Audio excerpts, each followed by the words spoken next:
오늘 아침에 저희들이 욥기서 39장과 40장을 읽었습니다. 하나님께서는 어제 새벽에 읽은 말씀에 이어서 39장과 40장에도 역시 하나님께서 나타나셔서 욥과 그의 세 친구들을 향하여 하나님께서 말씀하십니다. 어제 하나님은 하나님 자신을 보여주셨습니다. 또 말씀해 주셨습니다. 우주의 질서뿐만 아니라 우리가 상상할 수 없는 그러한 우리의 지식 밖에 있는 하나님의 온전한 지식에 대해서도 말씀해 주셨습니다.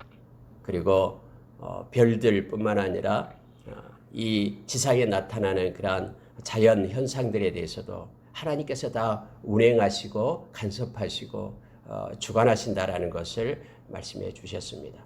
근데 오늘 읽은 말씀 39장과 40장에서는요. 우리와 생활과 가까이 있는 아주 작은 부분에서도 역시 하나님은 섬세하게 역사하시고 인도하시고 계시는 하나님의 그 모습을 우리로 하여금 깨닫게 합니다.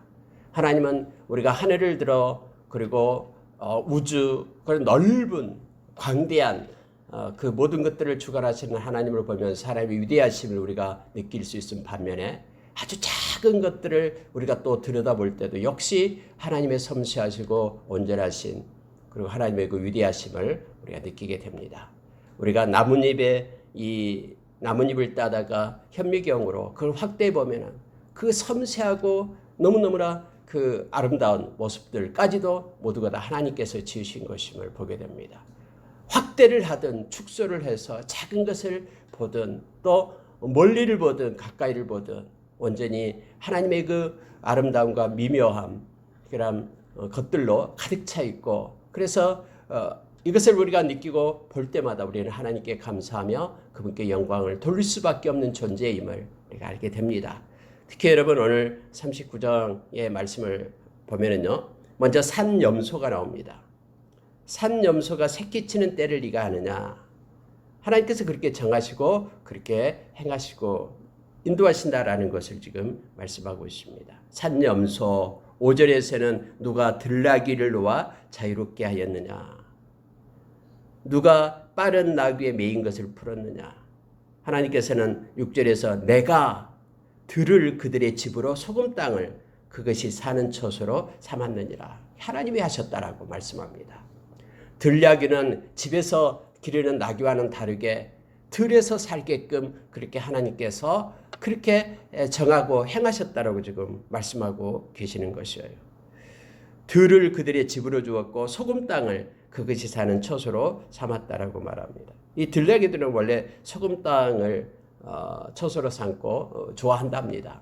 그래서 그 소금 땅에서 염분을 취하고 그곳에서 살기를 좋아하는 나귀들이다라고 말합니다.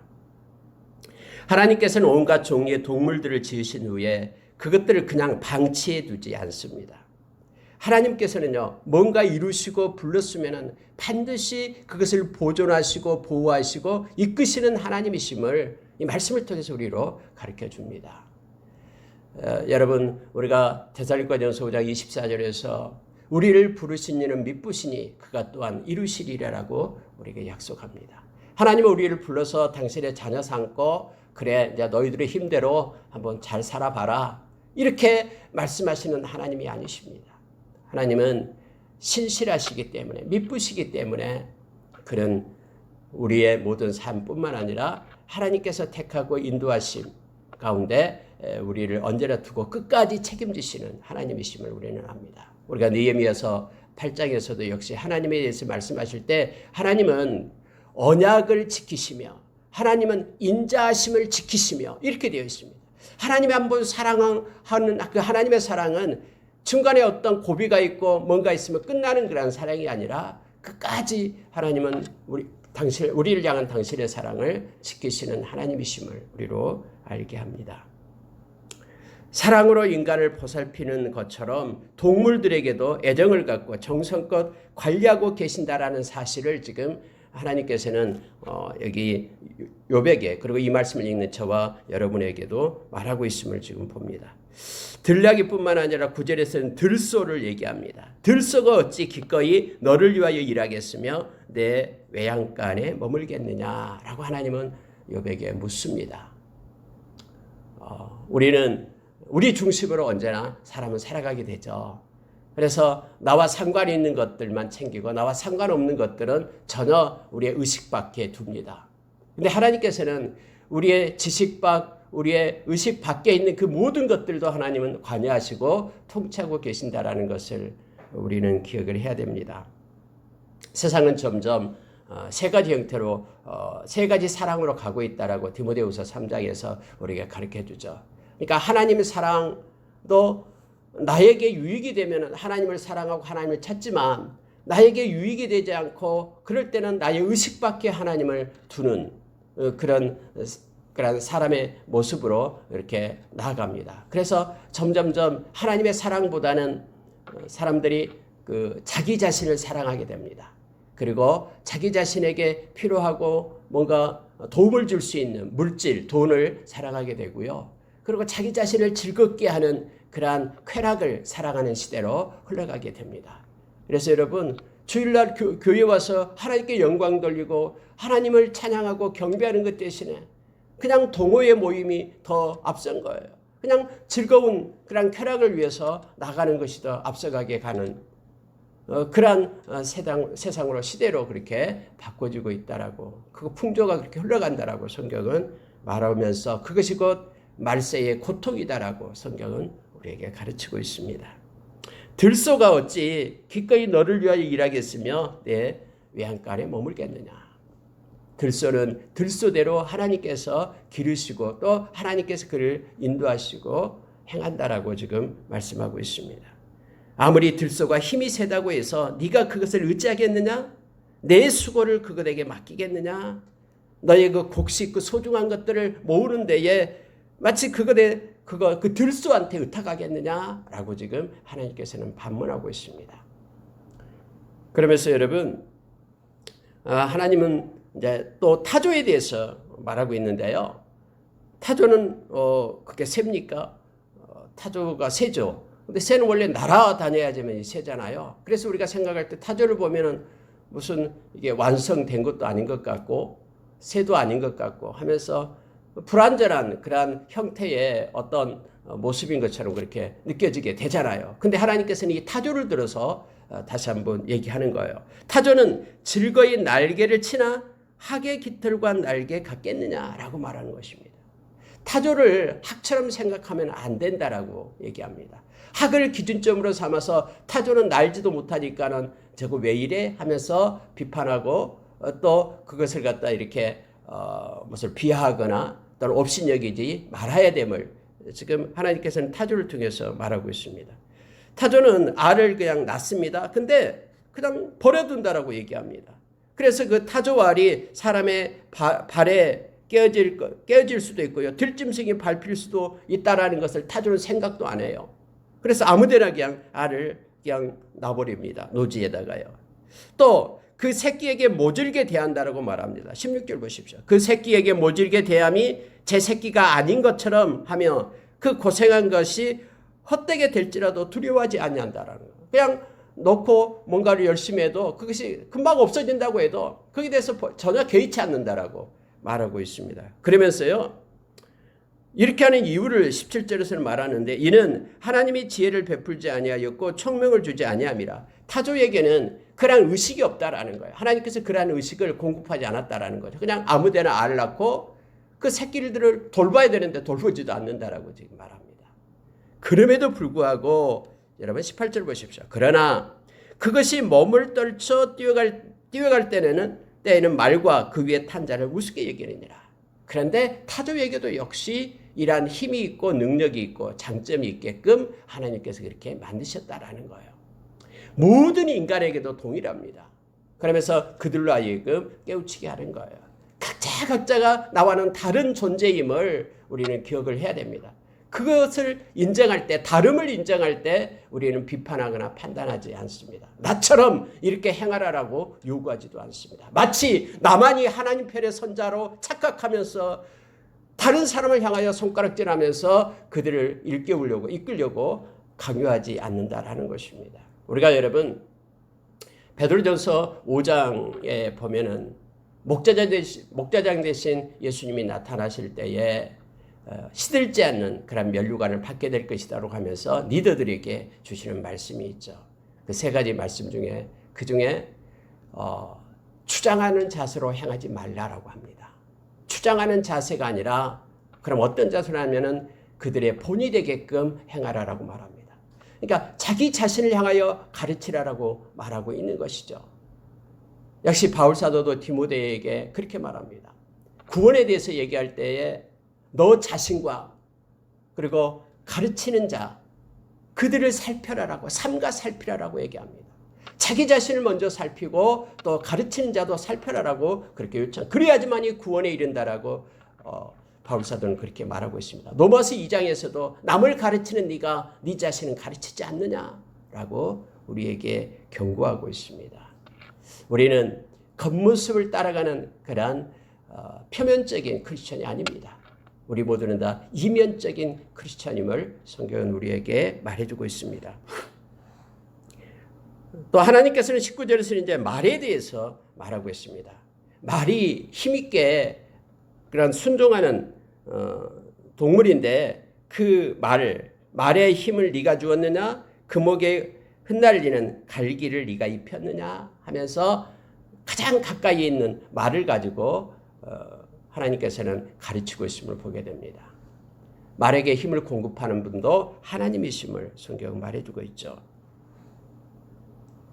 그는 두려움을 모르고 겁내지 아니하며 전쟁터에 나갑니다. 막 옆에 사람이 죽어가도 큰 소리가 나도 그는 두려워하지 않고 쏜살같이 달려가는 그 말에 대해서 말하면서 그와 같은 기능과 그와 같은 힘을 바로 하나님이 공급했다라고 말에게 맞는 그런 특징을 하나님이 주어서 살피고 있다라고 하나님은 지금 말씀하고 있는 것입니다. 작은 걸 보더라도 우리는 하나님의 위대함을 발견하게 됩니다. 우리가 눈을 들어 먼 하늘을 보더라도 그 위대하신 하나님을 우리가 알게 됩니다. 그러면서 하나님의 그 권세와 능력을 지금 하나님께서는 드러내고 말씀하고 있는 것입니다. 계속해서 26절에서는 매에 대해서 말하는데요. 매가 떠올라서 날개를 펼쳐 남쪽으로 향하는 것이 어찌 내 지혜로 말미암음이냐. 하나님께서 그런 지혜를 매에게 줬다라고 말합니다. 이것은 남쪽으로 향하다라는 것은요. 우리가 여러분 때가 되면은 이 철새들이 이렇게 이동하죠. 거리를 이동하고요. 먼 곳까지 갑니다. 뭐 제비에 대해서도 우리가 너무나 잘 알죠. 이 모든 그런 본능과 이 지혜를 하나님께서 그에게 공급하고 있다라고 하나님은 지금 말씀합니다. 독수리에 대해서도 말하죠. 독수리가 공중에 떠서 높은 곳에 보금자리를 만드는 것이 어찌 내 명령을 따르며 하나님이 명령하셨다라는 거예요. 이 작은 것까지 하나님께서 명령하시고 행하시는 하나님이심을 구체적으로 나타내고 보여주고 있음을 말하고 있습니다. 우리가 이 타조 또 말, 매, 독수리 이와 같이 구체적으로 이 동물들을 통해서 하나님께서는 그 기능들에 대해서 말하면서 하나님의 위대하심을 지금 드러내고 있는 것이죠. 여러분 우리가 어제 읽었던 38장과 39장 이 내용 속에서 이 자연과학적인 내용들이 많이 나타나고 드러나고 있음을 보게 됩니다. 하나님은 아무리 과학이 발달한다 해도 그건 역시 하나님께서 만들어 놓은 그 안에 발견해가는 과정일 뿐이지 그것이 독자적으로 뭔가를 창조하고 만들고 하는 그런 과정이 아니다라는 사실을 우리는 기억을 해야 됩니다. 단지 우리가 모르는 것을 하나님이 미리 만들어 놓은 것을 이미 발견해가는 과정일 뿐임을 우리는 기억해야 됩니다. 여러분 40장에 가면은 이제 이렇게 말씀하신 하나님은 이제 욥을 향해서 2절에 그렇게 말합니다. 트집 잡는 자가 전능자와 다투겠느냐? 하나님을 탓하는 자는 대답할지니라. 욥이 여호와께 대답하여 이르되 보소서 나는 빛에 나오니 무엇이라 주께 대답하리이까 손으로 내 입을 가릴 뿐이로소이다 라고 이제 욥이 드디어 하나님 앞에 이렇게 그 음성을 내어서 하나님 앞에 응답하는 내용으로 기록을 하고 있습니다. 여러분 여기서 손으로 내 입을 가릴 뿐이로소이다 이게 무슨 표현이냐면요. 그때 당시에는 권세 있고 능력 있는 그런 앞에서요. 순종과 어떤 존경을 표할 때는 하는 그런 그 형태가 바로 이 표현이에요. 입으로 이렇게 손으로 입을 가리는 그러한 모습이 무슨 내용이냐면 나는 당신의 말에 100% 순종하고 당신을 사랑하며 존중합니다 라는 뜻으로 행해졌던 그런 관습적인 내용입니다. 하나님의 말씀을 들으니 지금까지 내가 불평하고 원망했던 것들이 초라하고 보잘것없고 비천합니다. 하나님 말씀이 다 옳습니다 하면서 자기 자신의 입을 가리는 모습으로 나타납니다. 회개에 대한 것은 다음에 이제 42장에서 나오고 있습니다만 더 구체적인 회개는요. 여기서는 하나님의 그 권세 앞에 하나님의 말씀 앞에 맞다라고 동의하는 내용으로 표현되고 있습니다. 그런데 여러분 여기서 트집 잡는 자 그리고 하나님을 탓하는 자 이렇게 표현되어 있죠. 여러분 지금 욥이 하나님 앞에 하나님 왜 이런 고난이 내게 왔습니까? 라고 하나님 앞에 엎드려서 그렇게 하나님께 물었잖아요. 그런데 이와 같이 욥이 자기 자신의 고난에 대해서 그러면 하나님 앞에 침묵하고 있는 것이 옳습니까? 가만히 있는 것이 옳고 묵묵히 그냥 기다리고 있는 것이 맞습니까? 라고 우리는 때로는 의문을 그렇게 던질 수가 있습니다. 여러분 그렇지 않습니다.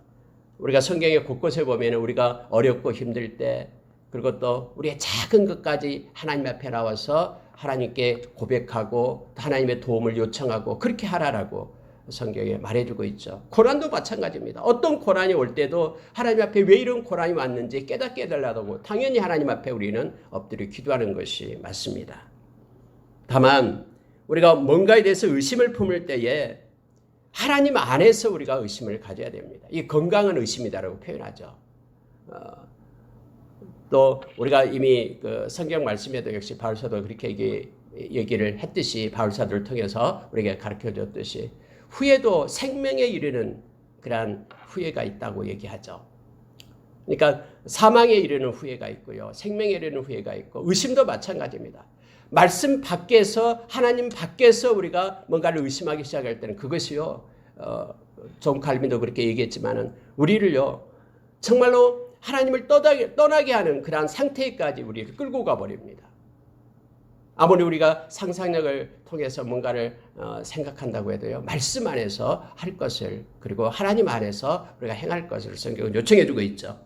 건강한 의심은 오히려 진리를 밝히는데 더 유익합니다. 하나님 앞에 기도하고 있을 때 그 문제에 대해서 해결이 안 되고 또 말씀에 뭔가가 해결이 안 될 때 어느 순간 또 하나님은 우리가 그거 기도에 대해서 응답해 주면서 우리의 믿음을 한 차원 더 끌어올리죠.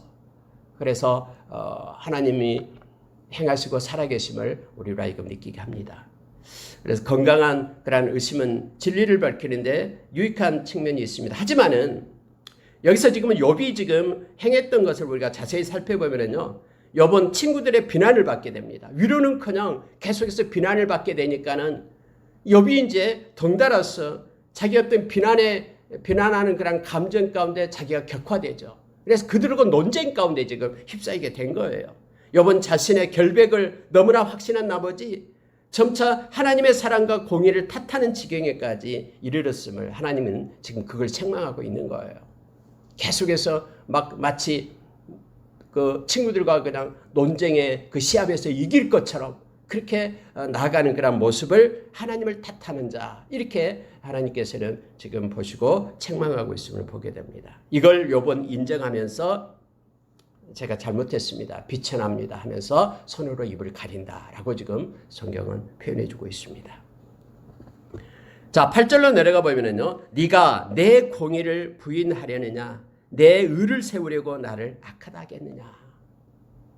지금 친구들한테 나는 의롭기 때문에 하나님이 지금 침묵하고 있는 것이니 왜 그런지 모르겠다라고 말하고 있는데요. 너 의를 세우기 위하여 네가 온전한 자라는 것, 네가 죄 없다라는 것을 말하기 위하여 나의 공의를 네가 지금 탓하고 있느냐. 나의 공의를 지금 부인하려느냐.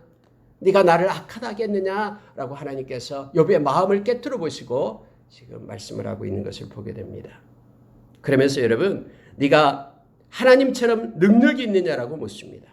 하나님처럼 천둥소리를 얘기했느냐 하면서 하나님이 욥에게 이제 가르치고 있는 내용입니다. 네가 능력이 있느냐. 여러분 이 능력과요 이 우리의 주장과는 연관이 됩니다. 여러분 우리가 이 세상을 살아갈 때에 막 말은 잘합니다. 그러나 우리는 그냥 우리의 그 사변적인 내용을 가지고 우리는 사는 경우가 너무나 많습니다. 우리의 실제 삶 가운데서 우리가 능력을 행하고 경건의 능력을 가지고 살아가는 자로 우리가 서지 못하는 적이 너무나 많습니다. 하나님께서는 지금 욥을 가지고 이걸 책망하고 있는 것입니다. 한번 보십시오. 하나님이 이렇게 말합니다. 위엄과 10절입니다. 40장 10절이요. 위엄과 존귀로 단장하며 영광과 영화를 입을지니라. 네가 만약에 능력이 있다면은 그 능력을 가지고 너의 위엄, 존귀로 스스로 단장해 봐라. 그리고 영광과 영화를 스스로 입어봐라. 라고 말합니다. 하나님께서는 나의 나된 것이 하나님의 은혜라고 고백하는 사도 바울처럼요. 우리의 현 상황까지 하나님께서 그렇게 우리를 입히시고 세우시고 우리에게 때로는 영광을 주시고 우리에게 때로는 영화도 공급하고 때로는 우리를 책망하고 때로는 고난 가운데 두고 이 모든 것들이요. 하나님의 작품이에요.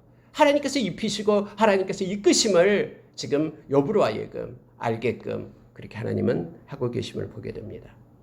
특히 여러분 이 하나님이 욥에 대해서 이렇게 책망하시면서 우리에게 깨닫게 하는 내용이 있습니다. 그 내용이 뭐냐면요. 바로 11절 12절입니다. 너의 넘치는 노를 비우고 교만한 자를 발견하여 모두 낮추되 모든 교만한 자를 발견하여 낮아지게 하며 악인을 그들의 처소에서 짓밟을지니라. 네가 능력이 있다 그러면은 너는 살펴서 이 세상에서 교만한 자 그를 다 찾아내라. 그리고 그들을 다 낮춰라. 그리고 악인들을 다 몰아내가지고는 그들을 짓밟아라. 심지어 여러분 13절에 보니까요. 그들과 함께 진토에 묻고 그들의 얼굴을 싸서 은밀한 곳에 네가 둬라. 라고 지금 하나님께서는 욥에게 요청하고 있죠. 이건 반대로 여러분 하나님이 지금 이 일을 행하고 계신다라는 거예요. 하나님은 다 살펴요. 다 살펴서 교만한 자를 하나님은 꺾고 하나님의 때에 그들을 낮추신다라고 지금 말합니다. 악인이 아무리 형통하고 득세한다 해도 하나님은 다 분리하고 계시고 다음에 그들을 다 모아서 은밀한 곳에 그들을 두겠다라고 하나님은 말씀하고 있는 내용이에요.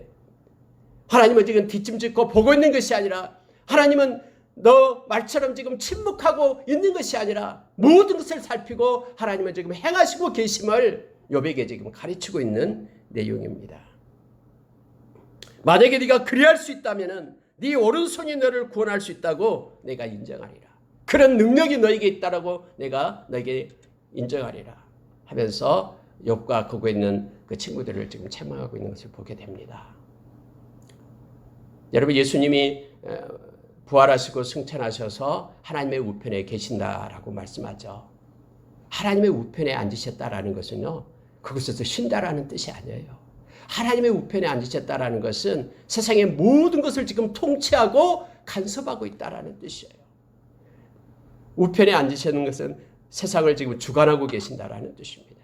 그리고 하나님의 때에 그분은 우리에게로 오십니다. 플루시 하십니다. 그리고 우리를 당신이 있는 곳에 우리를 두겠다라고 약속하십니다. 지금도 함께 하시면서 우리의 모든 삶을 가장 세밀한 것부터 또 위대하신 그 역사, 이 인류의 역사를 그렇게 인도하시고 이끄시고요. 개인 인생사도 하나님께서 우리 주님이 주관하고 계신다라는 것을 우리가 기억하기를 원합니다. 하나님만이 능력이시고 또 그분이 우리의 모든 것을 행하실 수 있는 분임을 우리가 고백합니다. 근데 그분은 좋으신 분입니다. 그래서 우리가 때로는 이해돼도 또 이해하지 못해도 우리는 그분을 인정하면서 그분께 맡기고 의지하면서 나가는 것이 믿음임을 여기서는 우리에게 가르쳐 줍니다. 여러분, 하나님은 공의로우신 분이십니까? 우리가 8절에서 네가 내 공의를 부인하려느냐 내 의를 세우려고 나를 악하다겠느냐 하면서 하나님은 왜 이렇게 공의롭지 못합니까? 하나님 내가 왜 그랬습니까? 라고 욥이 불평하며 하나님께 나아가는 가르쳐 주십시오. 왜 침묵하십니까? 라고 말할 때에 우리는 그런 단면적인 것을 보면은 그러한 악인이 득세하고 이런 것들을 보게 될 때 나타나는 현상을 우리도 많이 보죠. 세상에서요. 욥이 갈등했듯이 이 세상은 불공정한 일들로 가득 차 있습니다. 사실 그렇습니다. 의인은 고통을 받고 있어요. 악인은 형통한 삶을 누리고 있어요. 이걸 보게 될 때 이것이 공의로운 것은 아니죠. 근데 과연 하나님은 공의로운 분이실까라는 것을 우리가 마음속에 때로는 갖게 됩니다. 시편의 시인들도 그렇고요. 근데 성경은 하나님은 공의로운 분이다라고 일관되게 가르치고 있습니다. 우리가 느헤미야서 아까 8장에서도 얘기한 것처럼 하나님은 공의로우시며 하나님은 진실하시며 라고 말하고 있죠. 결국 왜냐하면 공의는 실현되기 때문에 그렇습니다. 우리의 그런 짧은 지식과 또 우리의 조급한 어떤 시계, 우리의 스케줄을 가지고 하나님의 행하심을 우리가 판단하고 가둘 수 없죠. 하나님은 온전하신 분이기 때문에 하나님의 행하시는 일은 다 정확하고 온전합니다. 그래서 이 하나님을 믿는 이들은 조급해하지 않고 하나님의 때를 기다리는 지혜로 살아갑니다. 세상은 점점 조급해집니다. 하나님은 어떤 일에 있어서 처벌받지 않는 죄는 없다라고 분명히 말씀하십니다. 모든 죄는 하나님 앞에 처벌을 받습니다. 악인은 반드시 심판을 받는다라고 성경 말하고 의인은 반드시 하나님의 때에 하나님 앞에서 보상을 받는다라고 말합니다. 다만 우리는 이러한 하나님의 공정함의 그러한 시간을 모르고 있을 뿐입니다. 하나님의 공의가 실현되는 때를 기다리는 것은 때로는 힘든 일입니다. 하지만은 분명한 사실은 반드시 실현된다라는 것입니다. 하나님은 언약을 지키시는 하나님, 그분은 영원하신 분이기 때문에 우리에게 한 약속은 다 지킵니다. 우리를 떠나지 않고 우리와 함께하며 버리지 않고 우리를 지키며 악한 것으로부터 만지지 못하게 우리를 보호하신다는 하나님의 말씀은 언제나 유효합니다. 그리고 하나님은 마침내 그 말씀이 성취되는 것을 우리로 하여금 목도하게 하실 것입니다. 이 땅에서 아니면 우리 주님 만날 때 말입니다. 반드시 실현됩니다. 왜냐하면 하나님은 공의로우신 분이기 때문에 그렇습니다. 그래서 갈라디아서 6장 9절에 그렇게 말합니다. 선을 행하되 낙심하지 말라. 낙심된 적이 너무나 많잖아요. 악인은 득세하고 하나님의 백성들은 힘들고 고통받는 것을 보게 될 때요. 근데 하나님은 포기하지 아니하면 때가 이르매 거두리라라고 우리에게 약속해 주고 있습니다. 하나님의 때를 기다리며 또 좋으신 하나님을 의지하며 그분이 공급하는 힘으로 우리가 살기를 원합니다. 근데 우리는 너무너무 행복한 사람입니다. 왜냐하면 구약의 사람들에게는 그러한 은혜가 주어지지 않았죠. 우리는 은혜 아래에 있는 자들로 오늘날 세웠습니다. 성령님을 우리에게 주셔서 성령님께서 우리를 위로하시고 또 깨닫게 하시고 또 말씀을 가르치시고 진리 가운데로 우리를 이끄시는 또 장래일도 알게 하시는 그 놀라운 성령님이 우리와 함께 하기 때문에 그렇습니다. 구원의 날까지 우리가 성령 안에서 인침을 받았고 성령님은 계속해서 우리의 마음 가운데 하나님의 사랑을 공급해 주시고 있고 하나님의 뜻과 마음을 깨닫게끔 우리를 인도하신 분이 성령님이시기 때문에 그렇습니다. 우리가 하나님의 나라에 이를 때까지 그분은 함께 하시면서 하나님의 나라에 합당한 하나님의 백성임을 증인을 서주신 분도 성령님이십니다. 그래서 우리 안에 성령의 불을 끄지 말라라고 또 성령의 인도하심 받을 것을 요청해 주고 있습니다. 우리가 성령의 충만함으로 이 땅을 그래서 살아가기를 원합니다. 우리가 에베소서 5장에서 말씀하신 것처럼 성령을 가지고 살아갈 때 우리는 이 땅에서 하나님의 때를 기다리는 지혜로 살아갈 수가 있습니다. 때가 악하기만은 세월을 아끼면서 하나님의 마음을 가지고 살 수 있고요. 하나님의 뜻을 행할 수가 있고요. 그로 인하여 성령께서 우리가 이끄실 때 우리의 마음 가운데 시와 찬미와 신령한 노래로 하나님을 찬양하고 하나님을 경배할 수가 있습니다. 우리가 범사에 감사할 수 있는 것도 성령께서 우리에게 공급하시는 힘 때문에 그렇습니다.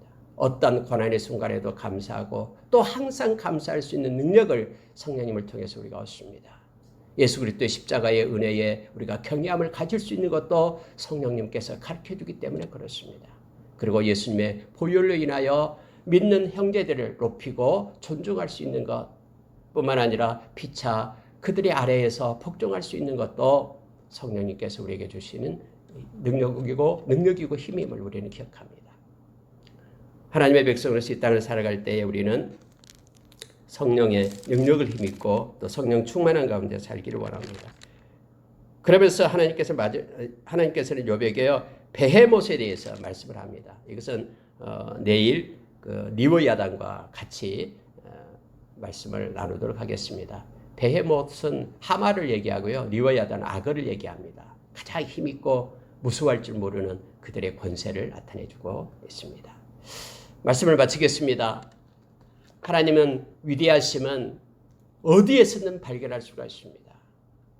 큰 우주를 보더라도 작은 세포, 우리의 혈관을 보더라도 그 모든 것들에 하나님께서 직접 친밀하게 개입하시고 있는 하나님을 우리는 느끼며 그것을 깨닫게 하시는 성령의 위로하심과 그러한 은혜 가운데 오늘 또 감사하며 구원의 감격으로 하나님의 자녀로 믿음으로 살아가는 하루가 되기를 원합니다. 기도하겠습니다.